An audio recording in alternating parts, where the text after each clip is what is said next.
Dans cette vidéo, on va apprendre non seulement à dompter les applications affines, mais aussi à réussir l'étude des applications ou bien des fonctions logarithmes. Donc, prêtez attention pour ne rien rater, c'est-à-dire pour ne pas rater les explications. Notre exercice dit ceci. Grand 1, c'est l'étude des applications affines. On sait ce qu'on appelle par application affine. Il y a plusieurs types d'applications affines. On sait déterminer l'expression analytique ou bien l'expression trigonométrique des applications affines. Donc, notre exercice dit ceci. Avant tout, bienvenue dans Savoir et Savoir faire maths.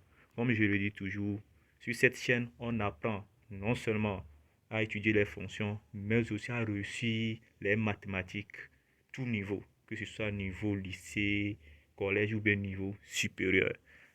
Donc, sans plus tarder, allons-y au bref sujet de cette vidéo.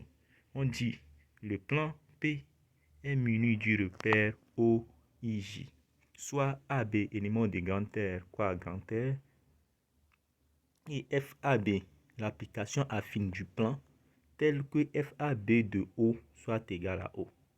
L'application linéaire associée, notée phi AB, est définie par phi AB de I égale à AI vecteur plus 1 plus AJ vecteur et phi AB de J égale à B moins 1 I vecteur plus B J vecteur. Un petit a. On dit établir que l'expression analytique de FAB est I' égale à AX plus B moins 1 Y et Y' égale à 1 plus A X plus BY.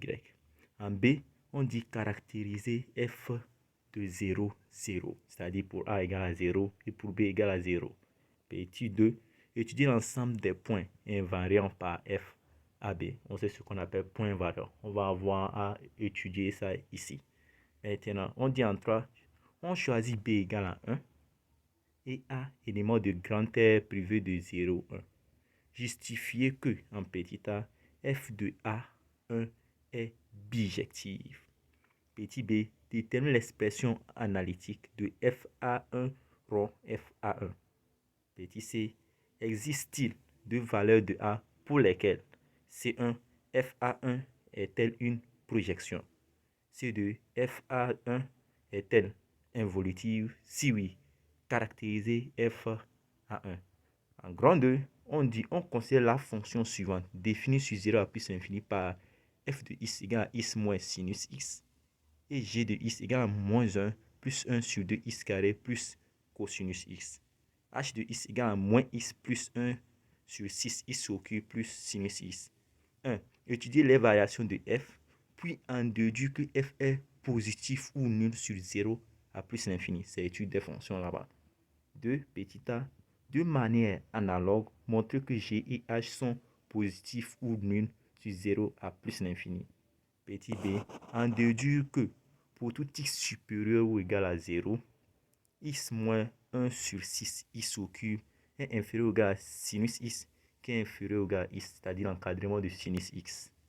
Petit 3. On considère les suites un et vn définies pour tout entier naturel n non nul de la manière suivante. Un égale à sinus 1 sur n carré plus sinus 2 sur n carré plus sinus 3 sur n carré plus jusqu'à sinus n sur n carré et vn égale à 1 sur n carré plus 2 sur n carré plus jusqu'à n sur n carré. Petit a montré que vn égale à n facteur de n plus 1 sur 2n carré et que la suite vn converge vers 1 sur 2. On sait ce qu'on appelle par convergence d'une suite. Tout ce qu'on est en train de voir ici, on les a vus en détail dans d'autres vidéos qu'on a eu à faire. Donc, si quelqu'un est nouvel sur la chaîne, qui passe jeter un coup d'œil sur les vidéos déjà faites. Mais dans cette vidéo, on va essayer d'expliquer en détail, que tu sois nouveau ou ancien, même si tu n'as pas suivi d'autres vidéos, tu peux t'en sortir si tu prends le temps de bien suivre la vidéo. Alors, petit b, on dit de montrer par récurrence que 1 au cube plus 2 au cube plus jusqu'à n au cube est inférieur à n à la puissance 4 pour tout entier naturel non nul. On sait ce qu'on appelle démonstration par récurrence. On vérifie au premier rang, on suppose que c'est vrai au rang n et on démontre que c'est vrai au rang n plus 1. Donc, en C, on dit déduire de l'inégalité du 2b que Vn moins 1 sur 6 fois 1 sur n carré inférieur ou égal à Un qui est inférieur ou égal à Vn. Et B, en déduire que Un converge et déterminé sa limite. Donc vous avez vu, dans notre exercice, ça parle de beaucoup de chapitres. Donc on va voir que l'exercice fait allusion d'abord, c'est-à-dire aux applications affines, pardon, aux fonctions logarithmes, aux fonctions trigonométriques et aussi aux suites numériques, sans oublier qu'on a dans les applications affines les projections, les isométries, les similitudes, ainsi de suite. Donc on va passer pas à pas, c'est-à-dire on prend chaque question, on traite ça avec détail. Sans plus tarder, allons aux corrections de la vidéo. Donc prêtez tellement attention, prenez vos stylos, à chaque moment, appuyez sur pause, vous regardez chaque détail, ça pourra vous aider. Comme l'a dit l'énoncé, FAB est l'application affine du plan tel que FAB de O soit égal à O, dont l'application linéaire associée notée phi AB est définie par phi AB de I égale à AI vecteur plus 1 plus A J vecteur et phi AB de J vecteur égale à B moins 1 I vecteur plus BJ vecteur. Jusqu'alors, je n'ai rien fait. J'ai seulement reporté l'énoncé. C'est l'énoncé qui m'a donné ça. La question une petite a nous dit d'établir l'expression analytique de FAB, c'est-à-dire de montrer que FAB a pour expression analytique x' égale à AX plus B moins 1 Y et Y' égale à 1 plus AX plus BY. Pour démontrer ça, on va prendre un point du plan, c'est-à-dire soit M, deux coordonnées X, Y, et M', deux coordonnées X', Y', deux points du plan, tel que FAB de M soit égal à M', c'est-à-dire l'image de M donne M', quoi. On a phi AB de OM égale à FAB de O, FAB de M vecteur.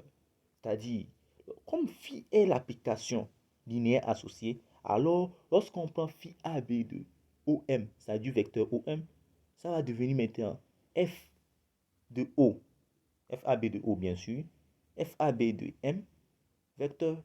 Donc c'est ça qui va nous donner OM' vecteur, parce que l'image de OM est égale à OM', étant donné que F de O égale à O, pardon. Donc OM' serait égal à phi AB de XI vecteur plus YJ vecteur. Or, comme phi AB est une application, alors ça revient à X phi AB de I vecteur plus Y phi AB de J vecteur. Donc, je peux remplacer l'expression de phi AB de I et l'expression de phi AB de J. Donc, en remplaçant, j'aurai alors X facteur de AI vecteur plus 1 plus A J vecteur plus maintenant Y facteur de B moins 1 I vecteur plus BJ vecteur. Alors, j'aurai, comme je sais que c'est O M', il a pour expression X' I vecteur plus Y' J vecteur.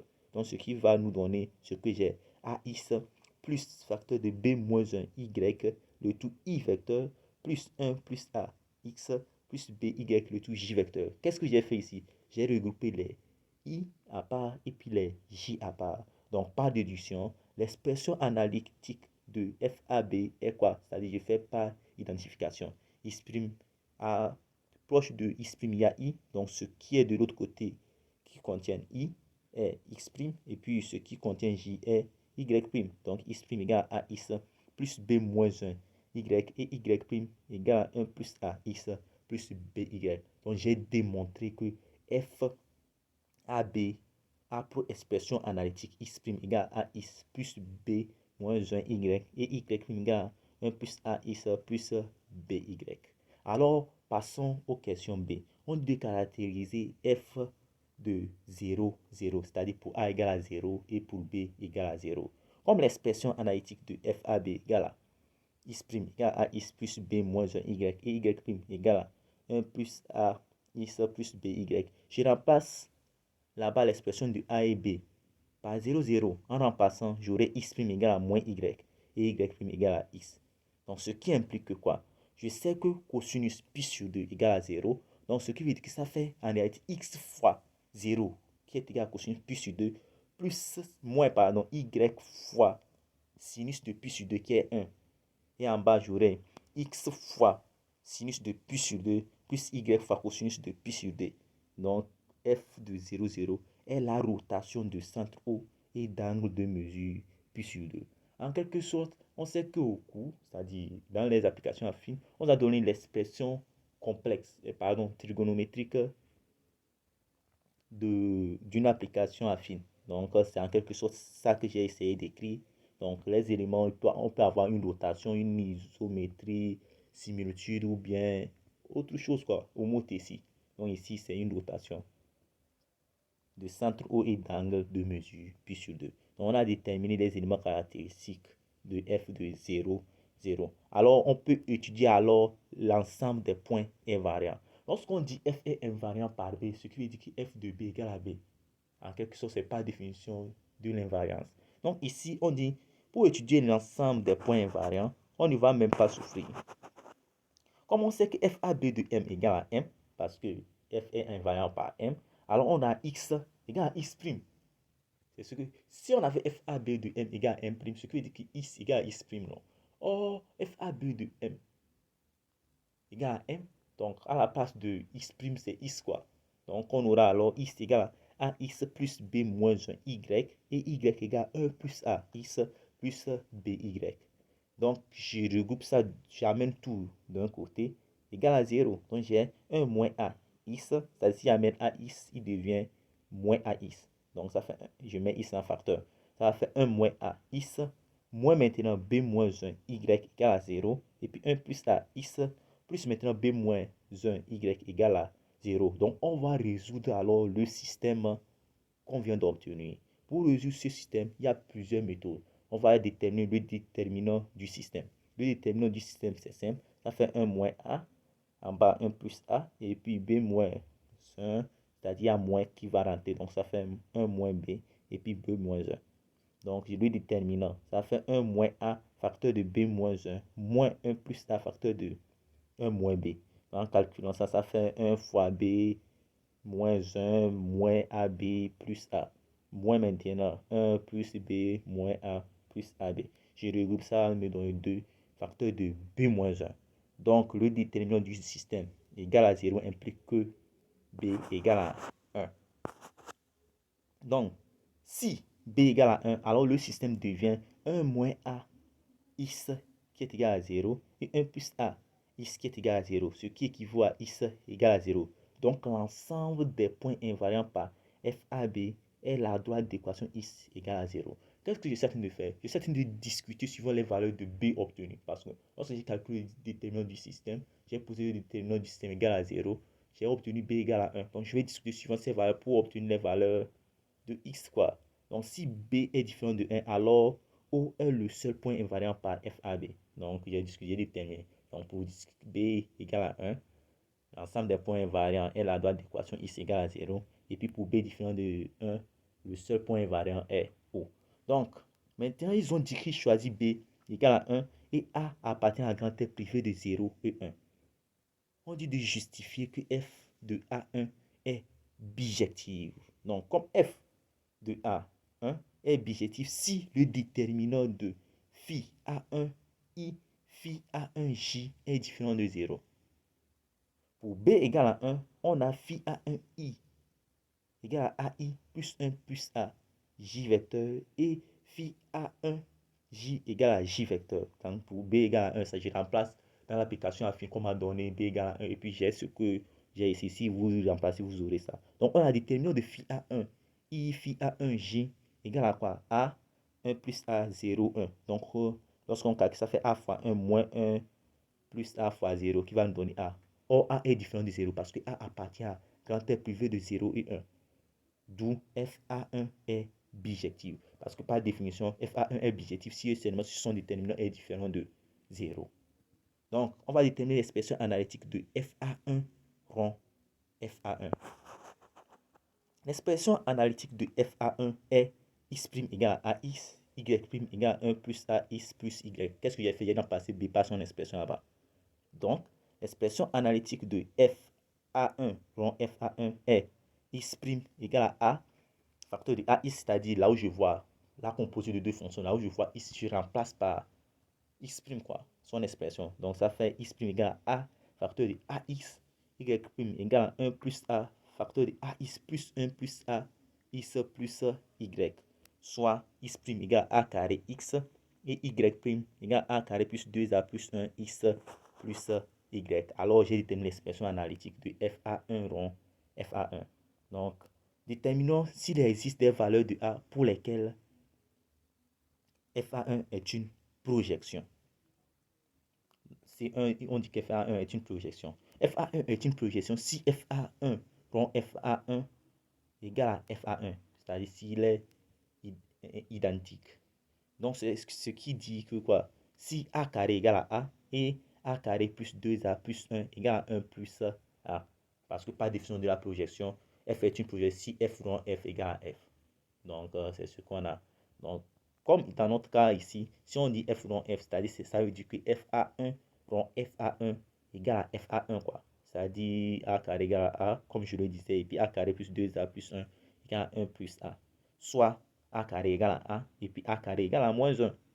Donc, il n'existe pas de valeur de A pour que FA1 soit une projection. Parce que comment on a un nombre égal à 1, et puis ce même nombre égal à son opposé, c'est impossible. Donc, il n'existe pas de valeur. Maintenant, pour ceux deux, on dit que FA1 est involutive. Si oui, caractérisez FA1. FA1 est involutif si FA1 rond FA1 est indépendant, c'est-à-dire identique. Soit A carré égale à 1, et puis A carré plus 2A plus 1 égale à 0. Donc, A égale à moins 1 et moins 1 est la seule valeur de A pour laquelle FA1 est involutive.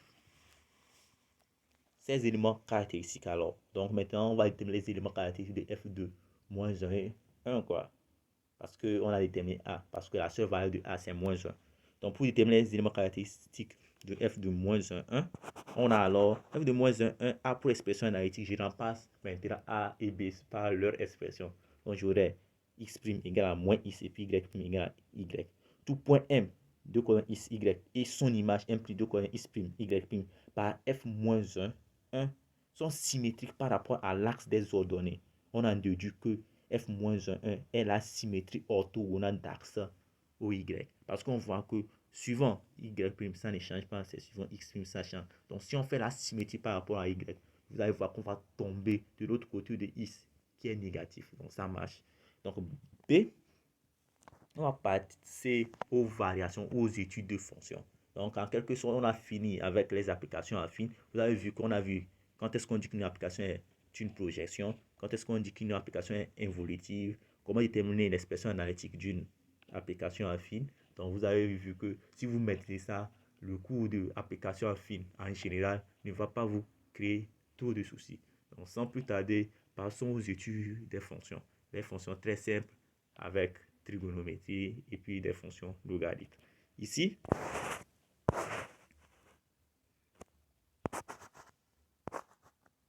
on a f de x égale à x moins sinus x. On dit f est dérivable sur 0 à plus l'infini. Pour tout x élément de 0 à plus l'infini, f' de x égale.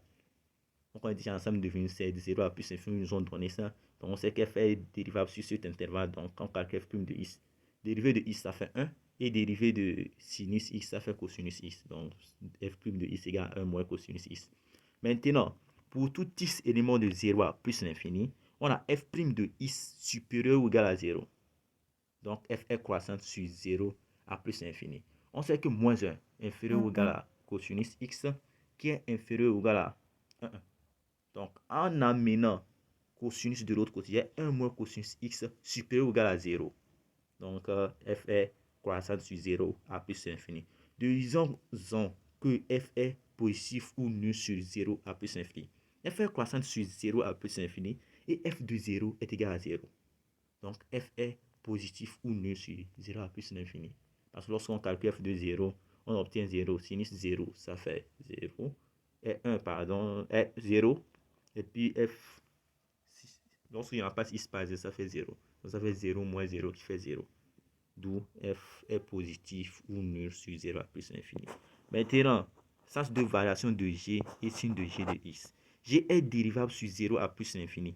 Et pour tout x élément de 0 à plus l'infini, g' de x égale à x moins sinus x, qui est égal à f de x, qui est supérieur ou égal à 0. Lorsqu'on dérive la fonction, c'est ce qu'on, la fonction g, on a donné la fonction g, vous-même vous connaissez, donc c'est ce que ça donne. De plus, g de 0 est égal à 0. d'où G est positif ou nul sur 0 à plus infini. Même raisonnement que j'ai adopté pour F. Je suis seulement que lorsque je dérive G, j'obtiens F. Bon, F est déjà positif. Maintenant, comme F est positif, ce qui veut dire que G est positif ou nul. Sans deux variations de H et signe de H de X. Je fais la même chose. H est dérivable sur 0 à plus infini et pour tout x élément de 0 à plus infini, H' de x égale à moins 1 plus 1 sur 2x carré plus cosinus x qui est égal encore à g de x qui est supérieur ou égal à 0.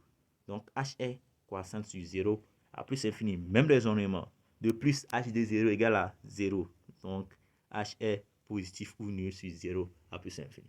Vous avez vu que comme j'ai bien traité la fonction f, ça m'a permis d'avoir une déduction ou bien une conjoncture de G qui m'a permis aussi d'obtenir en même temps une déduction aussi de H. Parce que lorsque je dérive H, j'obtiens G. Lorsque je dérive G, j'obtiens F. Lorsque je dérive F, j'obtiens une fonction positive.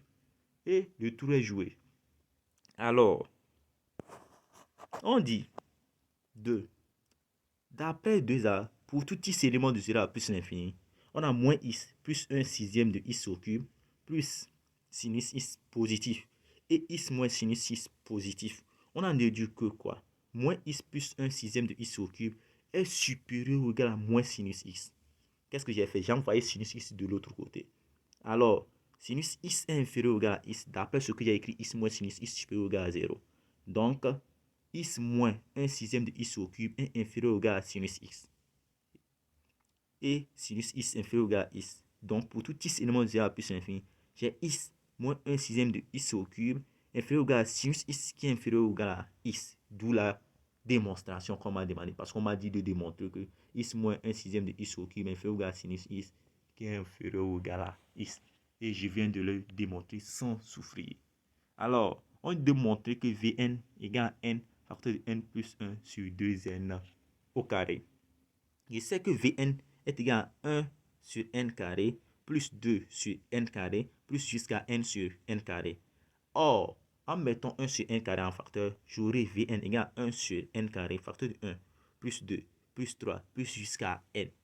Or, 1 plus 2 plus 3 plus jusqu'à n est égal à n facteur de n plus 1 sur 2. Vous savez de quoi il s'agit. Donc, Vn égale à n facteur de n plus 1 sur 2n au carré. Parce que je remplace 1 plus 2 plus 3 plus jusqu'à n par son expression que j'ai trouvée. Donc, fois 1 sur n carré. Donc, ça me donne le résultat qu'on m'a demandé. Maintenant, on va calculer la limite parce qu'on nous dit de montrer qu'elle converge vers 1 sur 2. Pour calculer la limite, c'est simple. La limite lorsque n tend vers plus l'infini de Vn égale à quoi? La limite lorsque n tend vers plus l'infini de n carré sur 2n carré. C'est le monôme du plus haut degré. C'est le ratio des monômes du plus haut degré. Et au numérateur, lorsque je développe, le monôme du plus haut degré là-bas, c'est n carré. Et au dénominateur, c'est 2n carré. Les n carrés vont partir, ça me reste 1 sur 2. Donc, Vn converge bel et bien vers 1 sur 2. Donc, on va la démontrer. Maintenant, pour tout n, pour n, égal à 1, 1 au cube égale à 1. Et 1 à la puissance 4 égale à 1. On a 1 au cube est inférieur ou égal à 1 à la puissance 4. Ce qui est logique. 2 inférieur ou égal à 2. Ou bien 1 inférieur ou égal à 1. Donc ça marche. Donc comme on a 1 au cube inférieur ou égal à 1 à la puissance 4, supposons que pour tout entier naturel non nul k, on a 1 au cube plus 2 au cube plus jusqu'à k au cube inférieur ou égal à k à la puissance 4. C'est une. C'est-à-dire, je veux faire une démonstration par récurrent parce que c'est ce qu'on m'a demandé de faire. On a dit à partir d'une démonstration par récurrent, montrer que c'est à cause de ça que j'ai pris d'abord au premier rang. J'ai pris n égale à 1. Donc, pour n égale à 1, j'ai n au cube égale à 1, ce qui est vrai. Et 1 à la puissance 4 égale à 1 aussi, qui est vrai. Donc, 1 au cube est inférieur ou égal à 1 à la puissance 4, ce qui est aussi vrai. Donc, j'ai supposé que c'est vrai au rang k, ça, pour tout k. Donc, j'ai supposé que 1 au cube plus 2 au cube plus jusqu'à k au cube est inférieur ou égal à k à la puissance 4. Et je vais montrer que 1 au cube plus 2 au cube plus jusqu'à k au cube plus k plus 1 au cube est inférieur ou égal à k plus 1 à la puissance 4. Pour ce faire, comme je sais que 1 au cube plus 2 au cube plus jusqu'à k à la puissance 3 plus k plus 1 au cube égale à quoi? Est inférieur ou égal à quoi? Je remplace 1 au cube plus 2 au cube jusqu'à k au cube par ce que j'ai en haut, k à la puissance 4. Maintenant, plus k plus 1 au cube. Maintenant, je vais développer k plus 1 au cube là. Donc, k à la puissance 4 plus k plus 1 au cube égale à k à la puissance 4 plus, je développe ça, ça va faire k au cube plus 3k carré plus 3k plus 1. Et k plus 1 à la puissance 4 égale à k à la puissance 4 plus 4k au cube plus 6k carré plus 4k plus 1. Pour le développement, vous pouvez utiliser le tableau de Pascal, hein, c'est-à-dire le tableau triangulaire là. Donc, vous allez développer. Si quelqu'un ne maîtrise pas ça, il suffit de laisser un commentaire et puis je vous laisse l'image là. Je vais publier l'image là pour vous. Donc, c'est très simple comme ça. Le tableau du Pascal nous permet non seulement de calculer ou bien de développer le nombre de puissances élevées, mais aussi de linéariser une fonction. Par exemple, cosinus à la puissance 5 pour sinus à la puissance 6. Vous savez de quoi je parle. Alors, maintenant, j'aurai maintenant k à la puissance 4 plus k plus 1 au cube, plus maintenant 3k au cube, plus 3k carré plus k. Et 3k au cube plus 3k carré plus k est positif. Donc, k à la puissance 4 plus k plus 1 au cube est inférieur ou égal à k plus 1 à la puissance 4. Par suite, 1 au cube plus 2 au cube plus jusqu'à k au cube plus k plus 1 au cube est inférieur ou égal à k plus 1 à la puissance 4. Ainsi, pour tout entier naturel non nul, n, 1 au cube plus 2 au cube plus jusqu'à 3 à la puissance 3 est inférieur ou égal à n à la puissance 4. D'où notre démonstration. On a démontré sans souffrir. Alors, passons à la question suivante. On dit de déduire de 2b que Vn moins 1 sur 6 fois 1 sur n carré est inférieur ou égal à Un qui est inférieur ou égal à Vn. Alors, d'après 2b, on a k sur n carré moins 1 sur 6, k sur n carré à la puissance 3 inférieur ou égal à sinus k sur n carré qui est inférieur ou égal à k sur n carré pour tout entier naturel non nul k. On a somme de k allant de 1 jusqu'à n de k sur n carré moins 1 sur 6, k sur n carré au retour au cube est inférieur à Un qui est inférieur ou égal à Vn. On a déduit que quoi? Vn moins 1 sur 6, n à la puissance 6, somme de k allant de 1 jusqu'à n de k au cube, inférieur ou égal à Un qui est inférieur ou égal à Vn. C'est-à-dire somme de k allant de 1 jusqu'à n de k sur n carré, ça fait Vn. Donc, c'est ce que j'ai essayé de faire.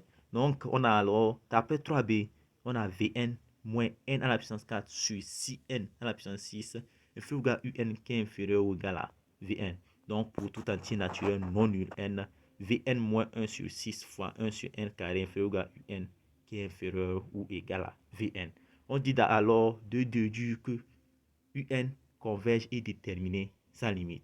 Limite lorsque n tend vers plus l'infini de Vn moins 1 sur 6 fois 1 sur n carré égale à 1 sur 2. Et limite lorsque n tend vers plus l'infini de Vn égale à 1 sur 2. Donc la suite Un est convergente et converge vers 1 sur 2 d'après le théorème des Chandra. On sait que lorsque j'ai f de x inférieur ou égal à g de x qui est inférieur ou égal à h de x, si f de x converge vers L, tend vers 1 et h de x tend vers L, comme g est comprise entre f et h, alors g converge vers L. Donc c'est ce que j'ai utilisé là-bas. Alors voici, on est à la fin de la vidéo. Je vous dis et je vous le répète, partagez avec vos amis, ça ne coûte rien. Likez, abonnez-vous si vous ne l'êtes pas encore pour ne pas rater d'autres vidéos. Il y aura beaucoup d'exercices de ce genre qu'on va traiter. On va étudier tous vos chapitres que vous aurez à avoir, que ce soit en seconde, en première, en terminale ou le niveau supérieur. Je serai avec vous pour vous conduire jusqu'à vos objectifs. Alors, merci d'avoir suivi. À la prochaine pour une autre vidéo.